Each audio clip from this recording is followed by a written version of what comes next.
안녕하세요. 저는 서울 노원구에 거주 중인 30대 중반의 여자입니다. 재택근무를 하며 집에만 있다 보니 시간이 어떻게 가는 줄 모르겠네요. 예전에는 봄, 여름, 가을, 겨울 4계절이 있었던 것 같은데 요즘은 여름, 겨울 2계절밖에 없는 것 같죠. 글을 쓰는 지금도 갑자기 너무 더워진 날씨 탓에 저는 선풍기를 꺼냈답니다. 이맘때면 주말마다 등산이나 경기도 외곽으로 나들이를 가곤 했는데 요즘은 그러기도 귀찮네요. 그냥 편한 옷 입고 거실에 들어누워서 캔맥주 한 캔을 먹는 게 가장 편합니다. 맥주를 마시면서 유튜브 사연 채널이나 영화 리뷰를 보는 게 제 가장 큰 휴식이죠. 그 젊은 나이에 집에 틀어박혀서 뭐 하나 하시겠지만 남자라면 아주 치가 떨립니다. 왜냐고요? 전 남편과 그 사람의 어머니 때문입니다. 다행히 주위 사람들의 조언 때문에 혼인신고를 하지 않았던 터라 서류상에는 남지 않았네요. 서류에는 남지 않아도 마음에 남은 상처는 어떻게 치유가 되지 않는 거 있죠. 크게 슬프거나 괴롭진 않은데 문득문득 그날의 상처와 충격이 머릿속에 떠오릅니다. 오늘 글을 적게 된 이유도 여기에 있어요.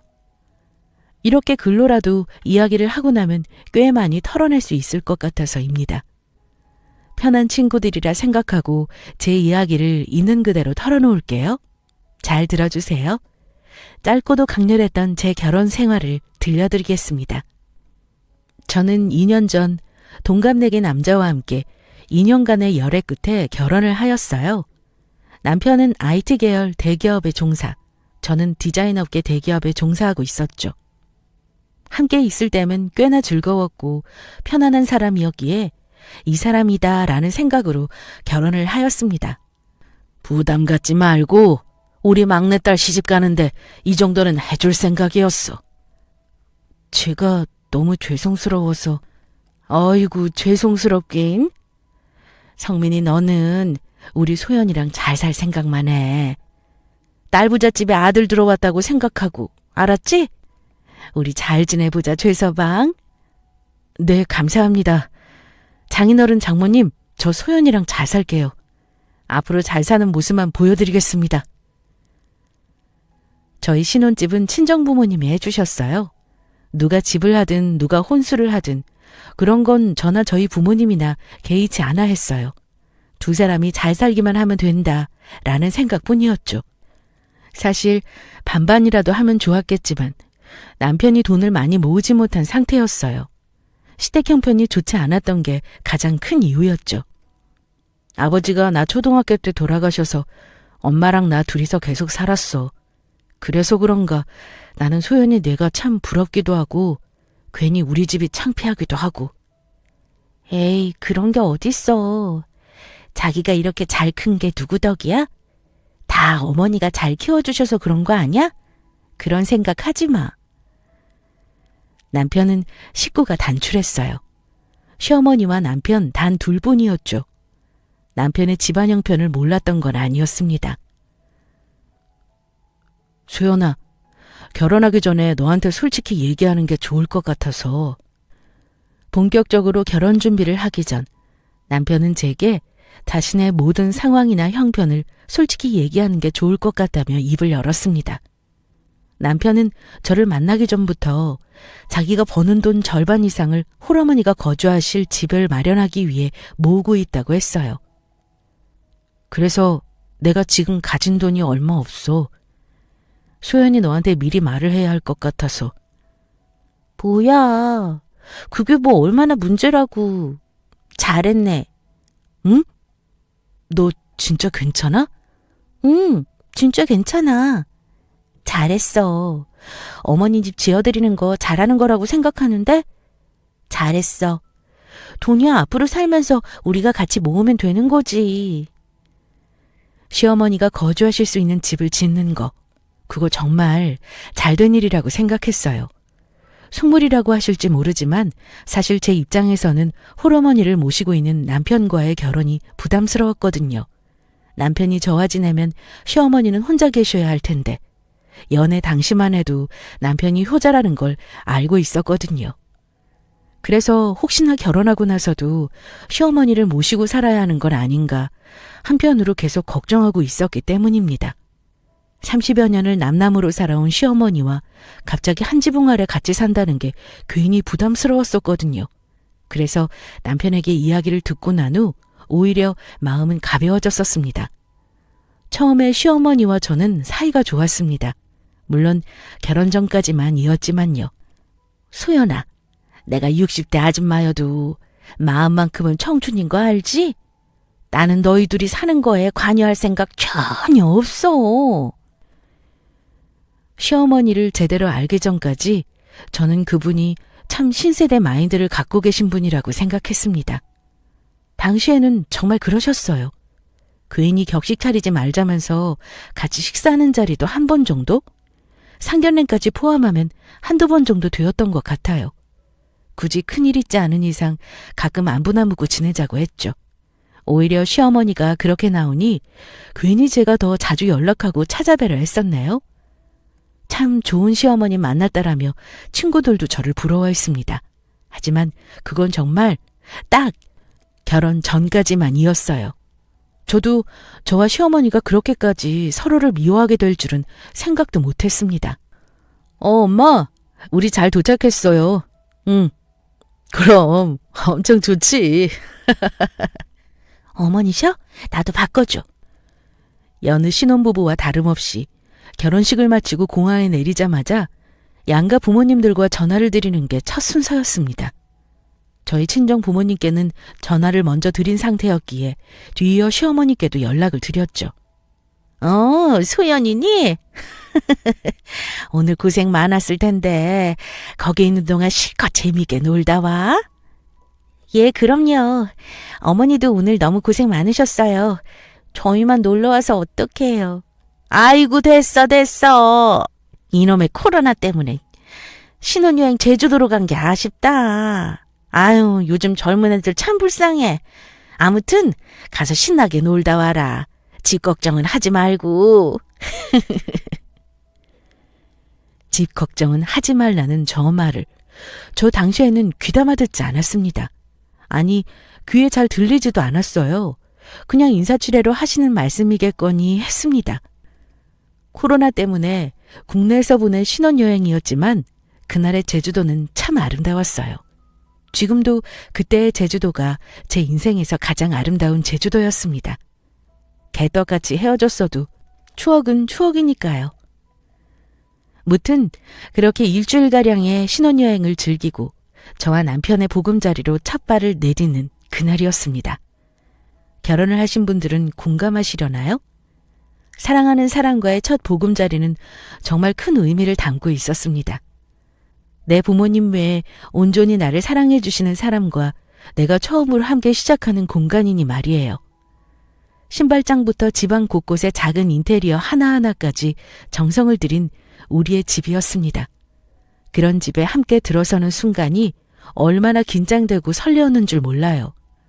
잔뜩 부푼 마음으로 현관을 열고 들어선 순간 저는 돌처럼 얼어붙고 말았습니다.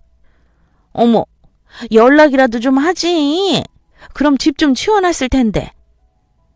저를 얼어붙게 만든 그 이유, 바로 저의 시어머니였습니다. 분명 아무도 없어야 하고 깨끗하게 정돈되어 있어야 하는 저희 집이 1년은 넘게 사람이 거주한 집처럼 어질러져 있었죠. 어머니. 저는 당황해서 어버버하고 있는데 저희 시어머니라는 사람은 아무렇지도 않게 저희를 맞이하더군요. 어떻게 잘 놀다가 왔어? 어머, 이것저것 많이들 사왔네. 어머, 이거 화장품이야? 안 그래도 파운데이션 다 떨어졌는데 잘 됐다. 잠깐 나랑 얘기 좀 해. 한껏 들떠있는 시어머니는 저는 안중에도 없었어요. 뭘 사왔나 저희가 들고 온 짐가방에만 관심이 있었죠. 저는 표정 관리가 되지 않아 남편을 따로 불러냈습니다. 이게 어떻게 된 거야? 어머님이 왜 집에 계셔? 집 비밀번호는 어떻게 알고 들어오신 거고? 그게 내가 자기한테 얘기를 한다는 게 여행하느라 나도 들떠서. 뭐? 들떠도 그렇지. 이런 일은 나한테 미리 얘기해서 상의했었어야지. 그게 집 완공이 미뤄져서 엄마가 지내실 곳이 없어서 그랬어. 엄마는 내가 당연히 자기한테 말한 줄 알고 계셨고. 미안해. 내가 중간에서 전달을 못했다. 아휴, 지금 생각해도 속이 터지는 거 있죠. 분명히 신혼여행 가 있는 동안 시어머니가 지내실 집이 완공이 되어서 그 안에 이사하시는 거로 들었는데, 그래서 이사 비용도 남편이 미리 다 지불한 거로 알고 있었는데, 어머님 당신 집에 계셔야 할 분이 저희 집에 떡하니 들어와 계시니 제가 얼마나 당황했겠어요? 솔직히 너무 기분 나빴습니다. 앞에서 말씀드렸다시피 소품 하나하나 정성 들여 꾸며놓은 집인데 거실에는 이불이 나와 있고 부엌에는 설거지도 안 된 냄비가 쌓여 있었어요. 전달을 못했다. 그렇게 얘기하면 다 끝이야? 그래서 어머니 언제 집으로 가시는데? 완공은 언제 된다고 하는데? 공사기간이 업체 탓으로 미뤄진 거면 그쪽에서 시간을 단축해 주든가 공사 대금을 깎아주든가 해야 할 거 아니야. 대금도 할인해 주기로 했고 엄마도 2주 내로 이사 가실 거야. 내가 정말 미안해, 소연아. 입장 바꿔 생각해서 내가 소연이 내 입장이었어도 충분히 당황스럽고 기분이 나빴을 거야. 정말 미안해. 내가 미리 말을 했어야 하는데. 진짜 미안. 내가 나가서 싹 다 치울게. 응? 미안해, 자기야. 어쩌겠어요. 당장 가실 곳도 없으신데. 저희 신혼집이니 나가세요 라고 할 수도 없는 노릇이었고, 일단 2주 정도면 이사를 하신다니 그냥 지내기로 했습니다. 그런데 2주가 그렇게 긴 시간인지 저는 몰랐어요. 분명 2주라고 했는데 2주가 한 달이 되고 2달 가까이 시간이 가기 시작했죠. 누구세요? 시어머니가 집에 계신 후 내내 집에는 사람들의 방문이 끊이질 않았습니다. 누구였냐고요? 예, 택배입니다. 김 숙자님 본인 되시나요? 택배 기사님들이었어요. 각종 홈쇼핑, 인터넷 등등 온갖 곳에서 오는 시어머니의 쇼핑 목록이었습니다. 대체 돈은 어디서 벌어서 쓰시는 건지 하루가 멀다고 쇼핑을 했어요. 그러면서 점점 저희 집 작은 방에는 시어머니의 물건이 채워지기 시작했죠. 거실을 지나다 시어머니 방을 보게 되는 순간 덜컥 겁이 났습니다. 이러다 여기서 사시는 거 아니야? 할 만큼 말이에요. 이건 잠시 머물다가 가실 짐 상태가 아니었죠. 도저히 안 되겠다 싶어 그날 저녁 남편을 불러 세워 얘기를 했습니다. 집은 아직도 공사 안 끝난 거야? 벌써 2달이 다 돼가는데 거기 무슨 문제 있는 거 아니야? 아니야, 공사가 잘 되는데 요즘에 뭐 자재 이런 게 수급이 안 된다나 봐. 그럼 대체 언제 된다는데? 솔직히 말해서 나 불편해. 당신이야 당신 어머니고 아침에 나갔다 저녁에 들어오니까 괜찮겠지만 나는 일도 집에서 하고 낮에는 계속 택배 오던 초인종 소리에 나 너무 스트레스 받아. 정말 스트레스였습니다. 남편이 출퇴근을 하지만 저는 재택근무로 전환되어서 집에서 일했거든요. 장소만 바뀌었을 뿐이지 아침부터 오후까지는 저도 직장 일을 하느라 정신이 없었습니다. 그런데 거기에 시어머니까지 집에 계시니 업무가 많은 날은 정말 정신이 2배로 없었어요. 알았어. 내가 공사업체에 독촉해볼게. 제 성화에 남편은 다음 날 자기가 공사업체에 연락을 다시 해보겠다는 약속을 했습니다. 남편이 서운하게 느낄지라도 시모와 더는 같이 지내기 힘들었어요. 너무 불편했고 솔직히 신혼은 둘이서 알콩달콩 지내는 재미라는데 그런 건 하나도 찾아볼 수가 없었죠. 진짜야? 말만 하지 말고 꼭 물어봐. 안 그러면 내가 거기 업체 찾아갈 거니까. 알았어요. 화내지 마시고. 그리고 이번 달부터 내 월급 우리 생활비 통장으로 들어오는 거 알지? 내가 우리 소연이만 믿습니다. 자기가 나보다 돈 관리 더 잘하니까 나는 자기만 믿어. 저희 부부는 결혼과 동시에 월급을 한 통장으로 받기로 했어요. 그런데 그 통장이 저희 부부의 첫 부부싸움 원인이 되었죠. 남편 월급이 들어오는 날이 주말인지라 그 전날인 금요일에 월급이 들어왔죠. 이것저것 공과금을 계산하려고 통장 잔액을 확인하는데 뭔가 이상한 거예요. 평소에 제가 알던 남편 월급 금액이 아니었죠. 평소 들어오던 월급보다 50에서 60만 원 정도 적게 들어온 게 아니겠어요? 씀씀이가 큰 사람도 아닌데 대체 그 돈을 어디에 쓴 건지 의문이었습니다. 그러다 그 돈의 행방을 저희 집 우편함에서 발견하게 되었죠. 사연머니 김숙자님 대출이자 금액 57만 3,420원. 1금융권도 아닌 2금융권인지 3금융권인지 아무튼 시어머니 앞으로 대출이 있었죠. 그걸 보는 순간 직감적으로 알 수 있었어요. 남편 월급이 비는 이유가 시모의 빚 때문이라는 걸 말입니다. 웬일로 밖에서 보자고 했어? 오랜만에 데이트하려고? 데이트는 무슨... 이거 뭐야? 그날 저녁 퇴근한 남편과 집 앞 카페에서 만나기로 했습니다. 아무것도 모른 채 데이트라도 하는 거냐며 웃는 남편에게 적게 들어온 월급과 시어머니 앞으로 날아온 고지서를 보여줬어요. 남편은 사색이 된 표정으로 쩔쩔매기 시작했죠. 소연아, 이게 뭐냐면... 더듬지 말고 똑바로 말해. 이게 뭐냐고. 당신이랑 어머니 대체 뭐를 얼마나 숨기고 있는 거야? 그러니까 그게... 뒤이어 남편 입을 통해 들은 이야기는 가히 충격적이었습니다. 이걸 어떻게 해야 하나라는 생각이 들었죠. 그 빚은 시어머니가 진 빚이 맞았어요. 시어머니는 부동산 투자를 하겠다며 이곳저곳 돈을 끌어다 투자를 했다고 했습니다. 그런데 투자하는 족족 다 사기를 당하는 탓에 그 돈을 다 날려먹었다고 했죠. 그럼 어머니 집 공사한다는 건 그건 뭐야? 그게 공사하는 거 없어. 계속 엄마 빚 갚는 거로 나갔던 거야. 우리 결혼하기 직전에도 엄마가 살고 계시던 전셋집 그거 날려서 당장 지낼 곳이 없었어. 지금도 내가 계속 엄마 지낼 집 알아보고 있긴 한데 쉽지가 않아서. 여러분은 저 말을 듣고 어떠실 것 같으세요? 저는요, 정말 기가 차서 말이 안 나왔습니다. 시어머니 집을 짓고 있다는 건 거짓말이죠. 남편 월급에서 시모가 사고친 대출이자가 나가죠? 사기 결혼을 당한 것 같았어요. 지금 나랑 장난해? 어떻게 나한테 그런 걸 숨길 수가 있어? 내가 계속 모를 줄 알았어? 당신이 나 계속 속일 수 있을 거라고 생각한 거야? 어쩌면 나한테 이럴 수가 있어? 내가 속이려고 속인 게 아니었어. 나도 어쩔 수가 없었다고. 소연이 너랑은 죽어도 헤어지기 싫은데 내 상황 다 얘기할 자신은 없고. 차가워. 변명이라고 저딴 말을 내뱉는 남편에게 앞에 놓인 음료를 그대로 끼얹었습니다.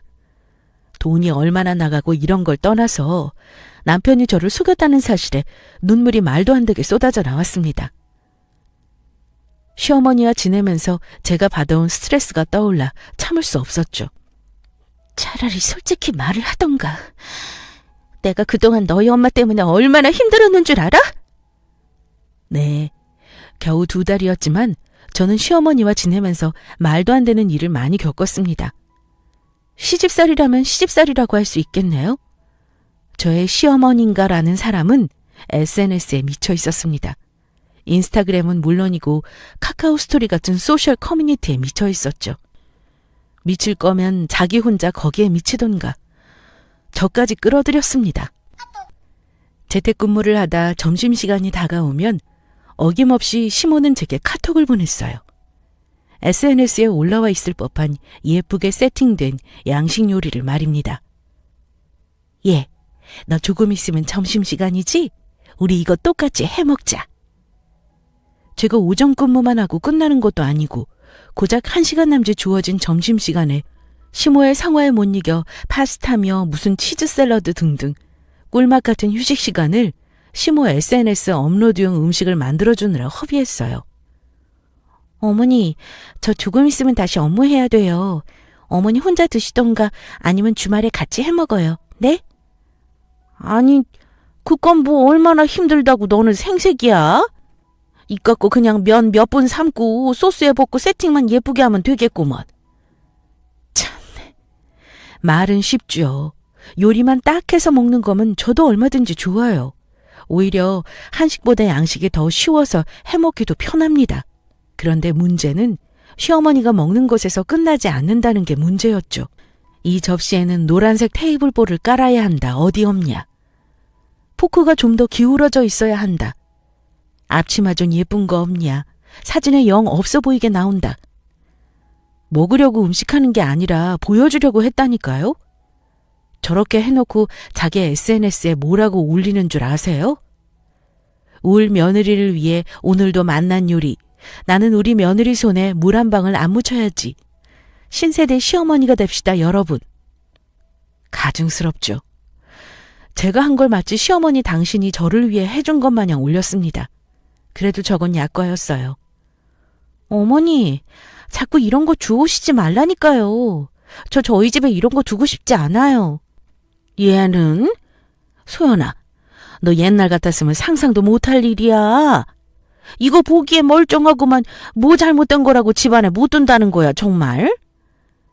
바로 물건을 주워오는 것이었습니다. 아니, 홈쇼핑에서 그렇게 펑펑 돈을 쓰시면서 왜 물건을 주워오시냐고요. 그렇게 돈을 써대는 양반이 있죠.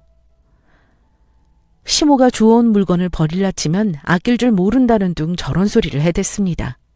그래요. 좀 멀쩡한 걸 가져오셨다면 몰랐겠네요. 어디서 누가 어떻게 쓴 건지 알 수도 없는 의자며 낡은 테이블, 너무 싫었습니다. 그리고 이 부분은 무엇 때문인지 모르지만 시모가 집에 칠을 다 벗겨진 작은 밥상을 들고 온 적이 있었거든요. 그런데 제가 그날부터 계속 가위에 눌렸습니다. 소연아, 너 얼굴이 왜 이래? 몰라. 나 계속 가위 눌려. 악몽만 꾸고. 너무 힘들다 진짜.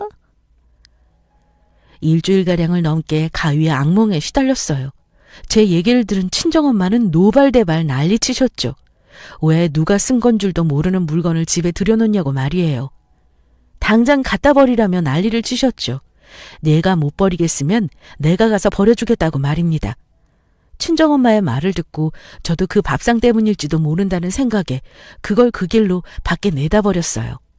참네. 그랬더니 정말 그날부터 가위는커녕 늦잠을 잘 만큼 숙면을 취했습니다. 그런데도 저희 시모는 계속해서 물건을 주워왔어요.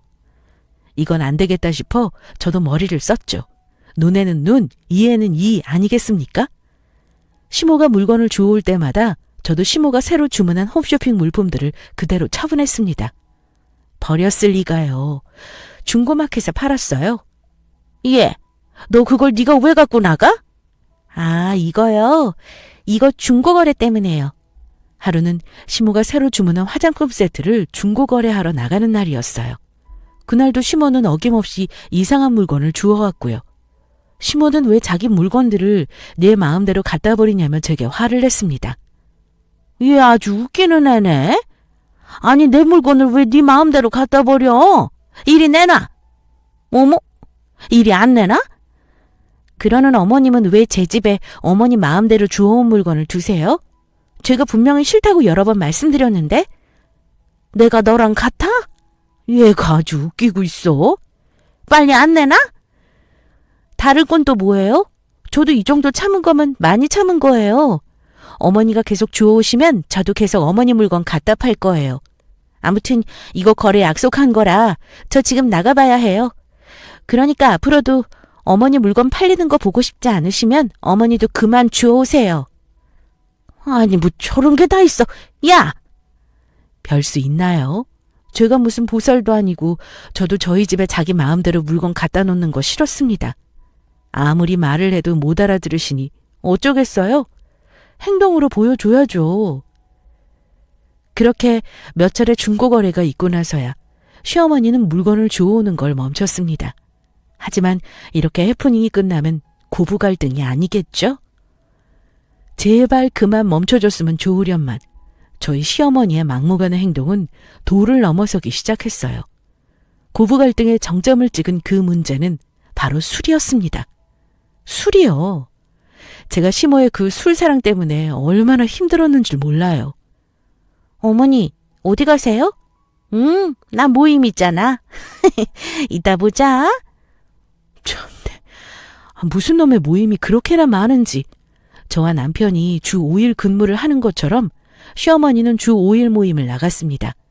개근상이 있다면 저희 시어머니 것이었을 거예요. 오늘은 등산 모임, 내일은 배드민턴 모임, 남편이 어릴 때 다니던 유치원 학부모 모임 등등. 어떻게 그 많은 모임을 유지하나 싶을 만큼 많은 모임을 나갔다니까요? 제가 한참 일하는 시간대에는 자기 점심 먹어야 한다고 사람들 힘들게 하더니 제가 일을 마칠 시간만 되면 자기도 나갔어요. 마치 직장인이 퇴근 후 동료들과 술 한잔하러 나가듯 말입니다.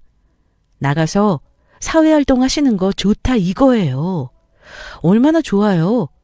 저는 저희 친정부모님이 나이가 드시면 드실수록 더욱 바깥 생활을 하셔야 한다고 생각하는 사람입니다. 자꾸 사람도 만나고 활동을 하셔야 젊게 사실 수 있다고 생각해요. 그런데 저희 시모라는 사람은 활동을 해도 너무 많이 활동을 했습니다. 몸을 가눌 수 없을 만큼요.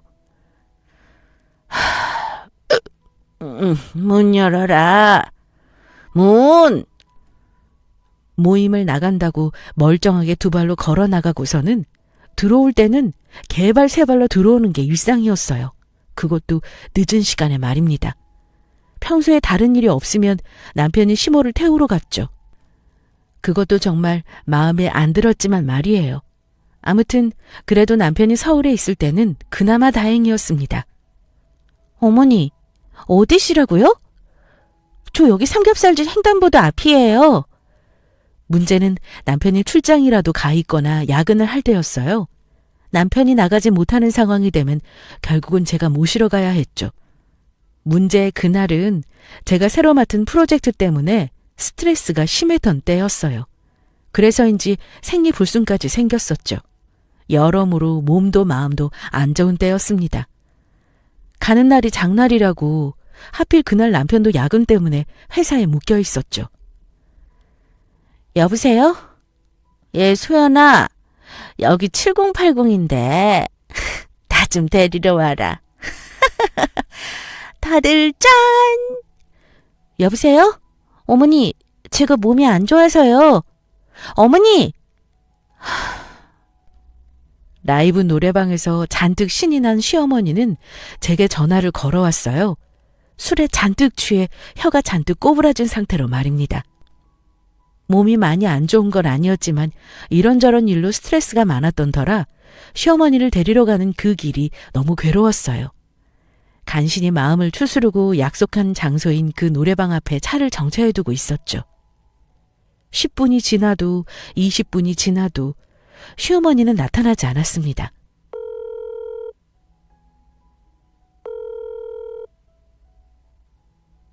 고객이 전화를 받지 않아 삐 소리 이후 음성 사삼으로 연결됩니다. 연결된 후에는 통화료가 부과됩니다. 엎친 데 덮친 격으로 전화까지 받지 않으셨죠.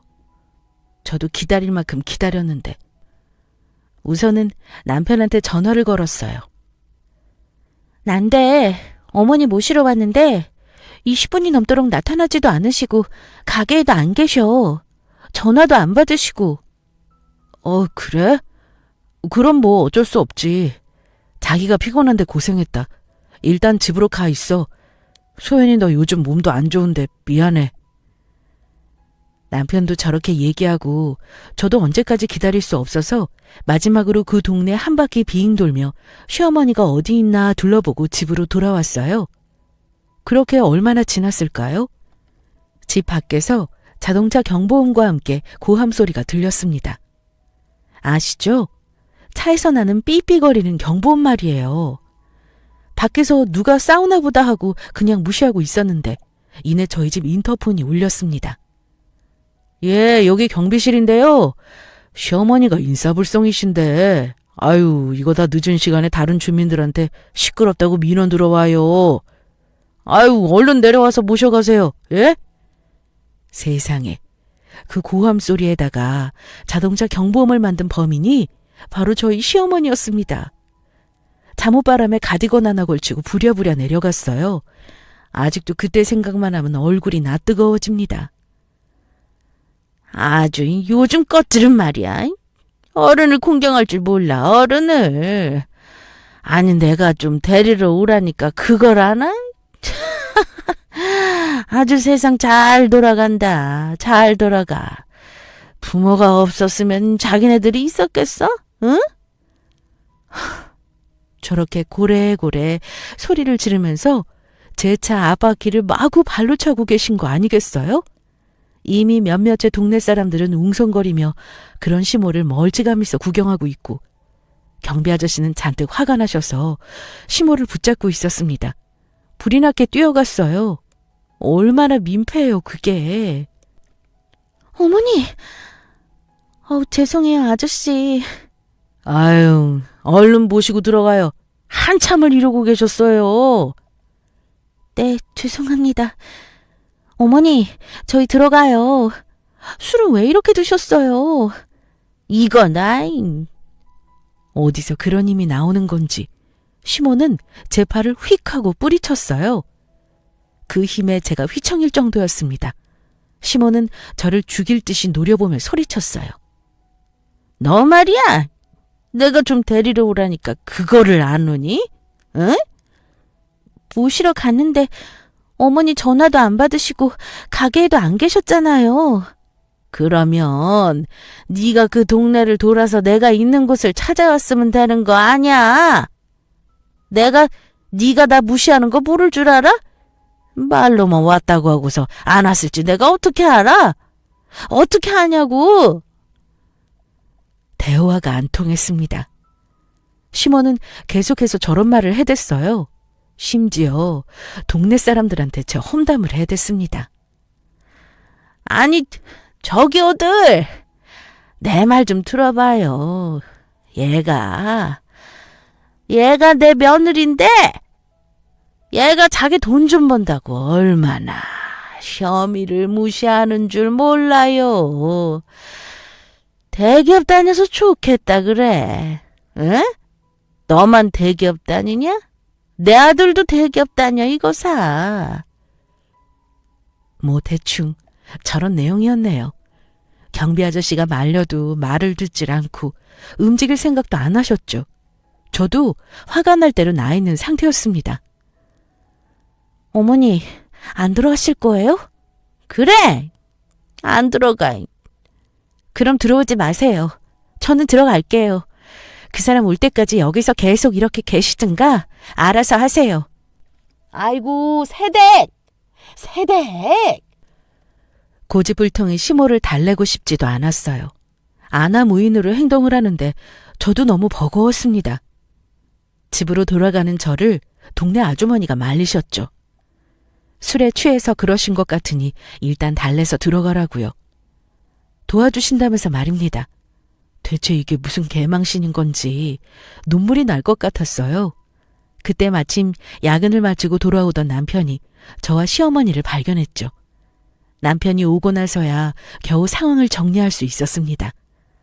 남편은 그날 새벽까지 제게 사과를 했고 정작 범행을 저지른 시어머니는 다음날 아무 기억도 나지 않는다며 북엇국을 한솥 드셨죠. 함께 지내면서 별탈이라도 없었으면 몰라도 하루하루를 사건사고를 몰고 다니는 시어머니가 하다못해 남편에게 대출이자까지 찍게 만든다니 더는 그냥 두고 볼 수 없었습니다.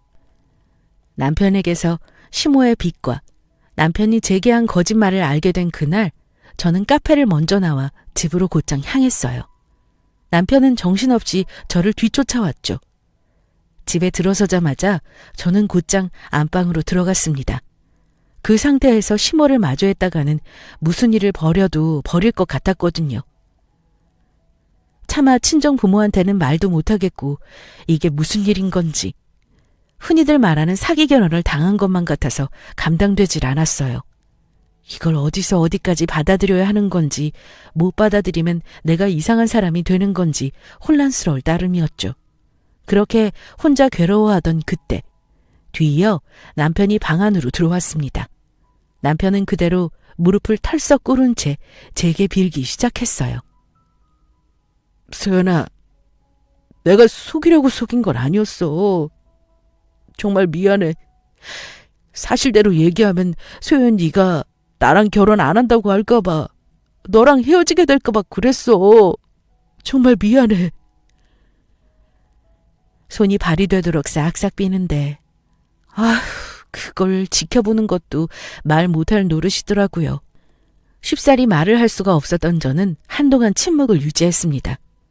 남편 역시 제가 무슨 말을 할까 두려워 함께 입을 다물고 있었죠. 한참의 침묵을 깨고 저는 입을 열었어요. 당시에 제가 할 수 있는 최선의 선택을 찾았기 때문이었죠. 어머니, 따로 지내실 집 구해드려. 그리고 대출이자는 당신이 알아서 갚아. 그것 때문에 우리 둘 사는데 문제 없게, 차질 없게 당신이 알아서 갚아. 그리고 오늘 이후부터 절대 어머니 빚, 혹여나 또 생겨서 당신이 그거 다 도와드리지 마. 자꾸 도와드리는 거 아니까 책임감 없으시게 행동하시는 거야. 소연아, 다른 건 당신 말대로 하겠는데. 하겠는데라니. 사실 남편이 뒤의 말을 뱉기 전에 알 수 있었어요. 이 사람은 나보다 자기 엄마랑 살아야 하는 사람이라는 걸 말입니다. 예전에 소연이 네가 얘기했던 것처럼 엄마는 남편도 없고 자식도 나 하나인데 엄마 혼자 지내시게 하는 건 나 좀 힘들 것 같아. 이왕에 이렇게 된 거 우리가 엄마랑 같이 살면 안 될까? 내가 엊그제 같은 일 2번 다시 없게 엄마한테 얘기할게. 어? 어머니가 당신 얘기한다고 들으실 분이야? 당신이 생각하기엔 그러실 것 같아? 제 물음에 남편은 아무 말이 없었습니다. 자기도 알고 있었겠죠. 자기 엄마가 제멋대로인 사람이라는 걸 말입니다. 대답도 못할 말을 나보고 어떻게 믿으라는 거야? 나는 어머니랑 더는 같이 못 살아. 내가 당신이랑 사는 건지 어머니 뒤치다거리 하려고 너랑 결혼한 건지 모르겠어. 어머니 따로 지내실 집 구해. 안 그러면 나 당신이랑 안 살아. 소연아, 소연아, 제발, 어? 남편이 저를 붙잡고 다시 한번 생각해보라던 그때 안방문이 벌컥 열리더니 잔뜩 화가 난 시어머니가 들어왔어요. 최성민, 너 당장 안 일어나? 네가 왜 무릎 꿇고 있어? 뭘 잘못했다고? 얘, 네가 뭔데 내 아들을 무릎 꿇리냐? 그리고 내가 내 아들하고 같이 살아야지. 내가 어딜 가? 어? 내가 어딜 가냐고. 시몬은 남의 말을 들을 생각조차 없는지 자기 말만 계속 해대기 시작했습니다. 내가 이러려고 우리 성민이 힘들게 키워서 너 같은 애랑 결혼시킨 줄 알아? 엄마, 너는 가만히 있어. 네가 얘기해봐. 내가 우리 성민이 너 같은 거한테 보내려고 그렇게 힘들게 키운 줄 아냐고. 내가 말을 안 해서 그렇지 내가 밤에 잠을 못 잔다. 응? 너 같은 애 말고 우리 성민이 좋다고 줄 섰던 애들 중에 좀 더 참하고 능력 있는 애랑 결혼시켰어야 하는데 하면서 땅을 치느라 잠을 못 자. 참, 정말 헛웃음이 났습니다. 막말로 저희 부부 결혼해서 사는 모습을 본 제 주변 지인들은 물론이고 남편 친구들까지도 하나같이 입모아 말했어요. 제가 아깝다고 말입니다.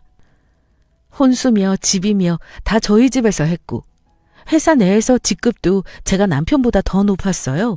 연봉도 높았고요. 어머니, 말씀은 바로 하셔야죠. 저야말로 성민 씨보다 훨씬 잘난 사람 만날 수 있었어요. 제가 성민 씨 재력이나 능력 보고 결혼한 줄 아세요?